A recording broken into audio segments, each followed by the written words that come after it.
Rev up your engines!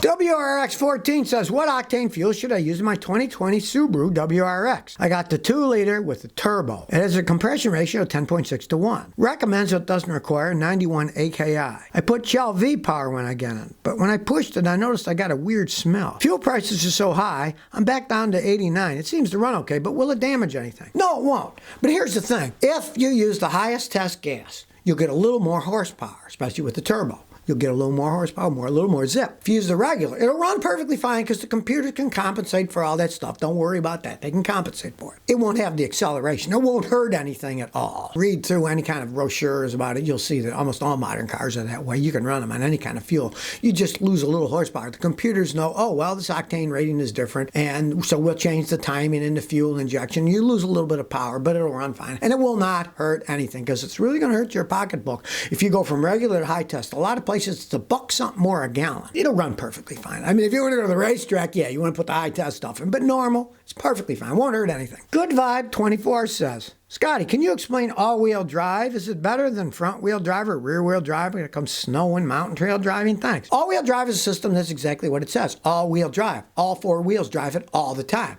The really complex ones, like the German ones, they're set. They can change what percentage is in the front, what percentage is in the back, and the really good ones can change it for each individual wheel. Like the electric cars that have 4 motors, those are actually the best designed for true all-wheel drive because they can compensate for anything with electric motors. Front-wheel drive is good enough for most people driving in the snow. That's why they're front-wheel drive. Cars pull better than they push. Worst for snow is rear-wheel drive because you can spin around too much. Front-wheel drive is fine. Most people are perfectly happy. My mother drove around Buffalo years with the Toyota Corolla, was front-wheel drive, never got stuck. So, I mean, it's perfectly fine for most people. But if you're going to go off-road, and let's say you live where it snows a lot and you go skiing, you are better off with all-wheel drive. But even then, realize if you're going a lot of snow and stuff, you're still going to have to buy fancy snow tires for them because it's the tire. If you had regular street tires on an all-wheel drive, but you had the same vehicle that was only front-wheel drive and had snow tires on the front wheel and regular tires on the all-wheel drive, front-wheel drive would go better because it grips better with those tires in deep snow. Chris Afana says, Scotty, I got a weird issue with my 2010 Ford Focus. The check engine light is on and it runs fine, but it won't go into 4th gear. When I clear the code, the transmission runs fine until the check engine light comes back. Help. All right, okay. That's not your transmission problem. What it is when your check engine light comes on, you have problems. Automatically, a lot of these transmissions, including that one, won't shift into the higher gear. It's a software thing. You have to fix your code. You said it's a too lean code. Find out if you got a vacuum leak. Maybe the mass airflow sensor's gone bad. You got to fix that code because they're deliberately designed that they will not go into top gear when you get a code like that. Just like, let's say you got a Toyota. If you got a check engine light, a lot of times, then the vehicle speed control and the anti-lock brake light will come on. That's another software thing. It turns those systems off if it sees the car has a problem. Then you got to fix that problem. And if you fix that problem, generally the vehicle speed and the traction control system lights will automatically go off because it's a software thing. Same with yours. It's not your transmission. You got to fix that code first. And that's why when you reset the code, it shifts fine until it comes back on because the computer then turns the gear off. It's not your transmission. You got to fix that too lean code. That's your problem. Stefano Fontaine says, my power windows won't work. I changed the switch and motors. I got a 2009 Dodge Ram. The front windows won't work, but the back ones do, and I changed all those parts. Help. Understand, everything is complex these days. On that particular vehicle, there's a thing called the body control module. It controls all those things. You either have a problem in the wiring going to the body control module or from the body control module to the switches in the motor, or the body control module itself is bad. From my experience of those, it's often the BCM. So have a mechanic check that body control module first. That is probably what's wrong. If you got a wiring short, it'll do it too. But on those, it's usually that stupid body control module that goes bad. I see it all the time in the Dodge products. Their control modules are cheaply made. They have problems with them as they break. Now, if you want, you could probably try to rewire power to the 2 front windows directly off the battery using a fuse, and it'll probably work then. You could bypass it all if you want, not to buy all that expensive computer stuff and get them reprogrammed. You can bypass them. Diego says, I just bought a brand new BMW X5 2022. I only drive it on weekends. Can you give me advice on how to keep it running smoothly? Should I do maintenance at my dealership or find a BMW mechanic here in Miami? Oh, you're in Miami. Okay. The land where people pay all kinds of money for all kinds of things. You're probably going to pay a ton of money for maintenance no matter where you go, right? Customer who was an anchor on a big news in Houston. He got one of those. After a year, he got rid of it. He said, what a pile of junk. The thing's always breaking. It cost me a fortune to fix the thing. Put little mileage on it. Do the regular oil changes and stuff. They generally don't fall apart until they get to be a lot older. And if you don't put many miles, it might last you for years.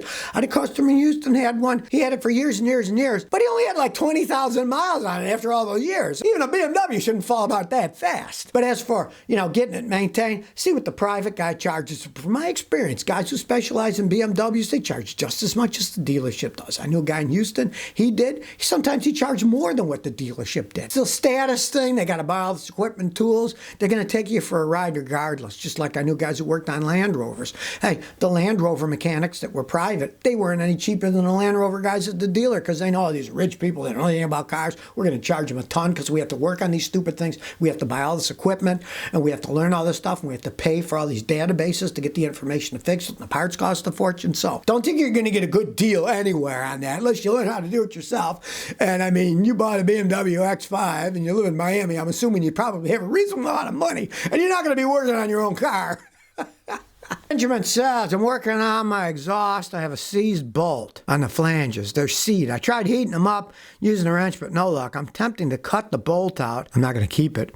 And hitting the rest out with a pick and hammer. Any suggestions? Not a bad idea. You got 3 of them, right? Cut them off. Then get new ones. Make sure you get strong heat-treated ones. They need that for the exhaust. You can't use cheapest bolts and nuts you get. You got to get good ones. But yeah, that's not a bad idea to cut them off and then hit them out. Now, heat didn't work on bolt. Once you cut them off, if any of the pieces are stuck, then heat them up red hot. And then when you hit them with a pick and a hammer, they'll pop right out and you can put new ones in. Rashad says, Scotty, after a car's been run on conventional motor oil for a long time, 188,000 miles, how do I protect my engine against wear? I want the best oil protection possible without causing oil burning. Well, truthfully, you're better off sticking to what you had, conventional oil. If you change from conventional oil with engine, that's warranted. The synthetic oil is marvelous oil, but it's thinner. It flows better. You might burn more oil. I had a guy the other day. He did that. He went from regular to synthetic and he burnt 2 quarts of oil in 3,000 miles. And before, he really wasn't using any at all between changes. Maybe he lost half a quart, but not enough that he cared to put any in between oil changes. So I would not switch. I would continue to use a quality oil. Like I like the Castrol oil. I've used it for ages, never have any engine problems, so I swear by it. But it's not a good idea with that kind of mileage to switch from conventional to non-conventional because I've seen them either start leaking or start burning oil. Stick with what's worked and leave it at that. And don't change the weight either. Some guy says, it's an older car, I'll put a heavier oil in. No, because then when you start up, 90-something% of your wear is on startup. The heavier oil takes longer to get to the top of the engine. They're all overhead cams with the cam on the top, so it will wear them out faster. So don't go to a heavier oil either. Case in Sears said, Scotty, what do you think about me getting an 02 Pontiac Grand Am for my first car? I think you ought to have your head checked. They don't make those things anymore for good reasons. Now, on the other hand, let's say you can find a low mileage one. They're not worth anything. The ones that have V6 engines or 4s, they're worth nothing. So maybe you could find one. If it's a granny's car that's got 80,000 miles on it, you can buy it for $1,000 or something. Hey, I had a customer do that in Houston. He drove it for years as a work car. He got it for his daughter, and his daughter said, I don't want to drive that ugly thing around. He had to get her another car, and he kept that for his work car to go back and forth to work. And it still lasted for years, and he didn't pay much for it, so what the heck? They're not good cars. Don't pay much money for one. They don't make them anymore. That kind of tells you a lot. They could run okay if they got a V6 engine in it. If you get one cheap, maybe, but,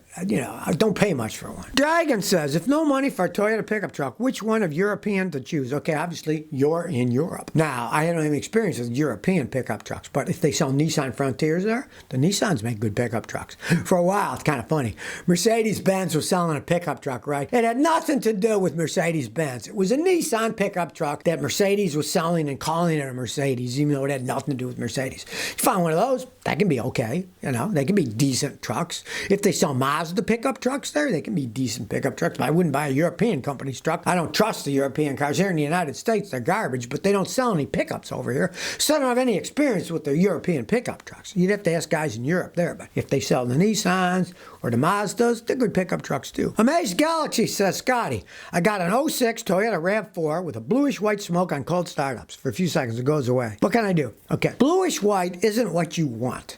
Bluish white is a combination of it's burning oil and it's burning pistons. The piston rings are burning a little. Blue is burning metal. Bluish tint means metal. It means that your engine is worn. And it's an '06 RAV4. I'm assuming you probably got that 2.0 4-liter, 4-cylinder engine. And it's a notorious oil burner because the piston rings weren't made right. And that's probably the whole thing. Just keep adding oil. My grandson has a Camry that's got that same engine. Burns a ton of oil, but he still drives around. It runs. It runs great. He just adds oil a lot. That's all. They run. There's still a Toyota that can run a long time. They just put bad piston rings. And Toyota fixed some of them, but they never got to them all, of course. So there's plenty of them out there that are burning oil. So if you never want to miss another one of my new car repair videos, remember to ring that bell.